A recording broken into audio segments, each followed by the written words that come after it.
Welcome to Story Spieler. I'm your narrator, Roy Trumbull. Today we have an H.G. Wells story from the 1930s, The Man Who Could Work Miracles. The story, as done in the movie version from that era, had two angels decide to empower an ordinary man with infinite power to see what would happen. The man is George Fotheringay, a haberdasher's assistant. In the beginning, when he learns he has the power, all is innocence and amusement. Then he teams up with a cleric and they decide to save humanity from itself. From there on, it's downhill. The Man Who Could Work Miracles by H.G. Wells.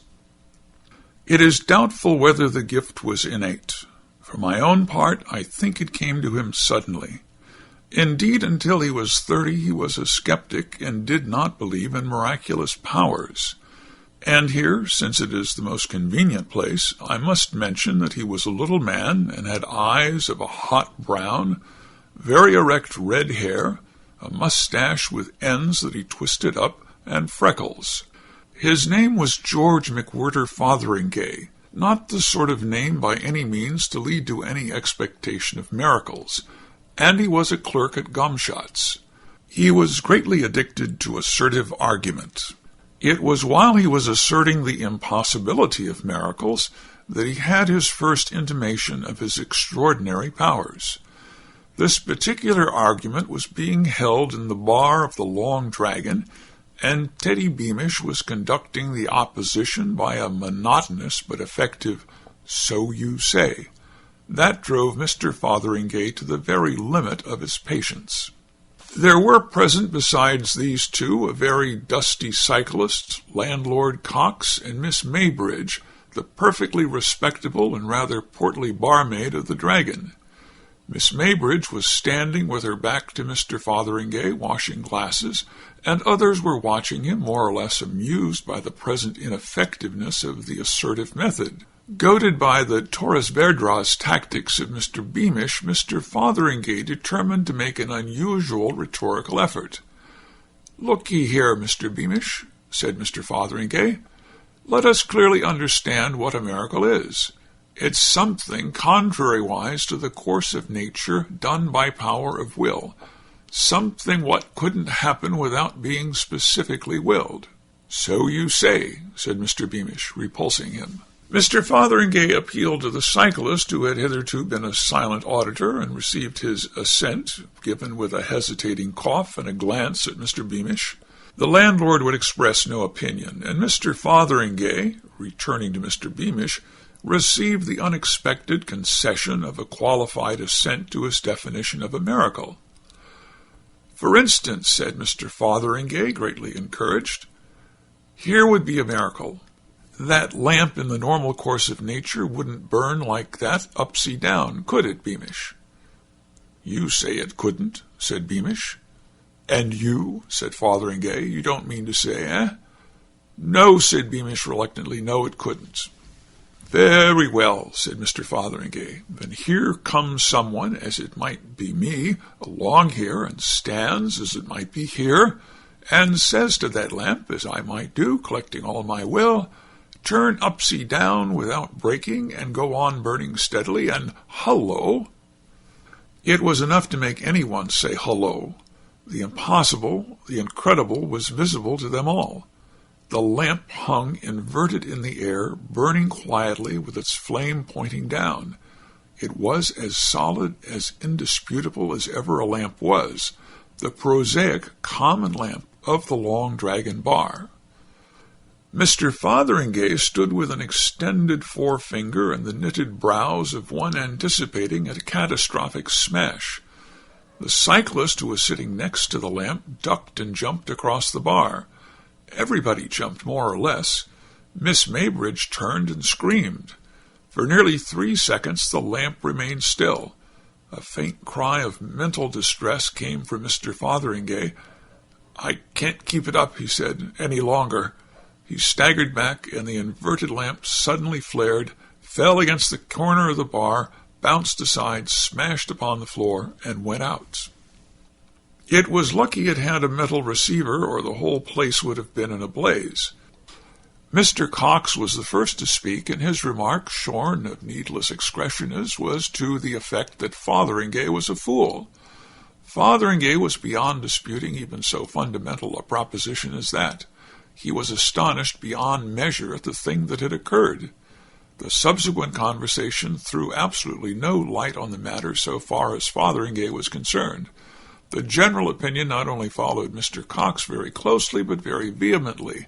Everyone accused Fotheringay of a silly trick and presented him to himself as a foolish destroyer of comfort and security. His mind was in a tornado of perplexity. He was himself inclined to agree with them, and he made a remarkable ineffectual opposition to the proposal of his departure. He went home flushed and heated, coat collar crumpled, eyes smarting and ears red. He watched each of the 10 street lamps nervously as he passed it. It was only when he found himself alone in his little bedroom in Church Row that he was able to grapple seriously with his memories of the occurrence and ask, what on earth happened? He had removed his coat and boots and was sitting on the bed with his hands in his pockets, repeating the text of his defense for the 17th time.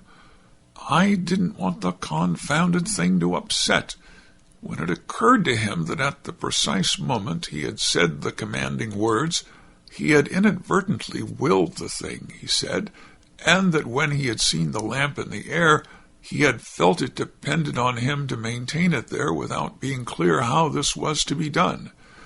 He had not a particularly complex mind, or he might have stuck for a time at that inadvertently willed, embracing as it does the abstrusest problem of voluntary action. But as it was, the idea came to him with a quite acceptable haziness, and from that following, as I must admit, no clear logical path, he came to the test of experiment. He pointed resolutely to his candle and collected his mind, though he felt he did a foolish thing. Be raised up, he said, but in a second that feeling vanished. The candle was raised, hung in the air one giddy moment, and as Mr. Fotheringay gasped, fell with a smash on his toilet table, leaving him in darkness save for the expiring glow of its wick. For a time Mr. Fotheringay sat in the darkness perfectly still. It did not happen after all, he said, and how am I to explain it, I don't know. He sighed heavily and began feeling in his pockets for a match. He could find none, and he rose and groped about the toilet table. I wish I had a match, he said. He resorted to his coat, and there was none there, and then it dawned upon him that miracles were possible even with matches. He extended a hand and scowled at it in the dark.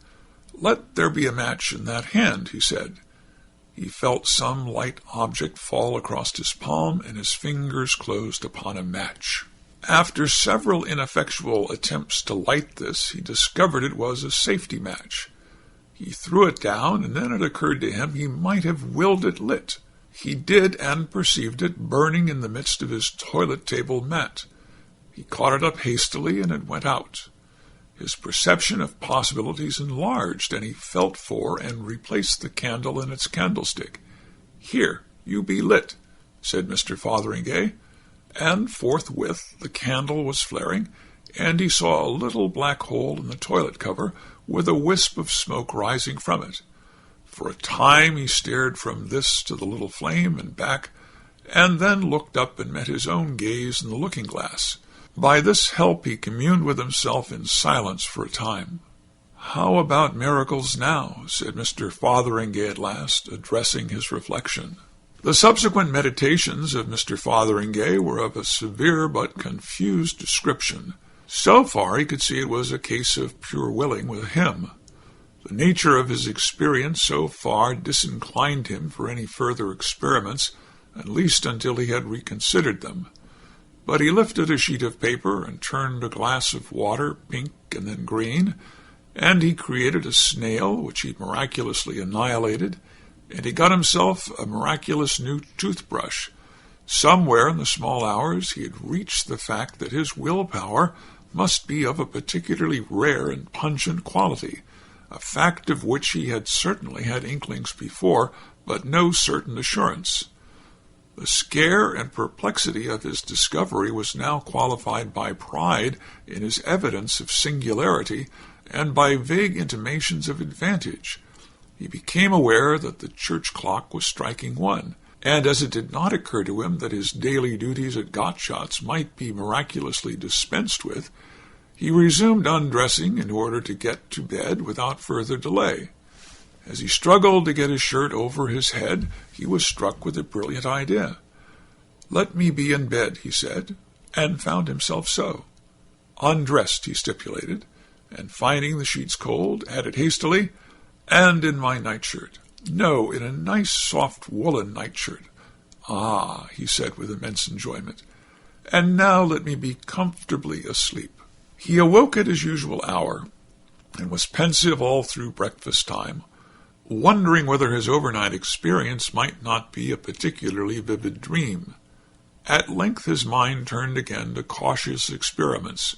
For instance, he had 3 eggs for breakfast. 2 his landlady had supplied, good but shoppy, and 1 was a delicious fresh goose egg, laid, cooked, and served by his extraordinary will.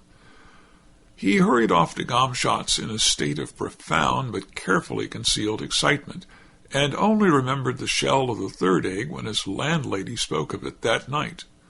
All day he could do no work because of this astonishingly new self-knowledge, but this caused him no inconvenience because he made up for it miraculously in his last 10 minutes. As the day wore on, his state of mind passed from wonder to elation, albeit the circumstances of his dismissal from the Long Dragon were still disagreeable to recall, and a garbled account of the matter had reached his colleagues and led to some badinage. It was evident he must be careful how he lifted fragile articles, but in other ways his gift promised more and more as he turned it over in his mind.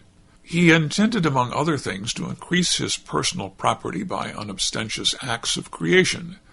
He called into existence a pair of very splendid diamond studs, and hastily annihilated them as young Gottschalk came across the counting-house to his desk. He was afraid young Gottschalk might wonder how he had come by them. He saw quite clearly the gift required caution and watchfulness in its exercise, but so far as he could judge, the difficulties attending its mastery would be no greater than those he already faced in the study of cycling. It was that analogy, perhaps quite as much as the feeling that he would be unwelcome in the Long Dragon, that drove him out after supper into the lane beyond the gasworks to rehearse a few miracles in private. There was possibly a certain want of originality in his attempts, for apart from his willpower, Mr. Fotheringay was not a very exceptional man. The miracle of Moses' rod came to his mind, but the night was dark and unfavorable to the proper control of large miraculous snakes. Then he recollected the story of Tannhauser that he had read on the back of a Philharmonic program. That seemed to him singularly attractive and harmless. He stuck his walking stick, a very nice Pontipenang lawyer, into the turf that edged the footpath, and commanded the dry wood to blossom. The air was immediately full of the scent of roses, and by means of a match he saw for himself that this beautiful miracle was indeed accomplished. His satisfaction was ended by advancing footsteps. Afraid of a premature discovery of his powers, he addressed the blossoming stick hastily. "Go back." What he meant was, "change back," but of course he was confused. The stick receded at a considerable velocity, and incontinently came a cry of anger and a bad word from the approaching person. "Who are you throwing brambles at, you fool?" cried a voice. "That got me on the shin." "I'm sorry, old chap," said Mr. Fotheringay, and then, realizing the awkward nature of the explanation, caught nervously at his mustache. He saw Winch, one of the 3 Immering constables, advancing. "What do you mean by it?" asked the constable. "Hello, it's you, is it? The gent that broke the lamp at the Long Dragon." "I didn't mean anything by it," said Mr. Fotheringay, "nothing at all." "What do you do it for, then?" "Oh, bother," said Mr. Fotheringay. "Bother, indeed, you know that stick hurt.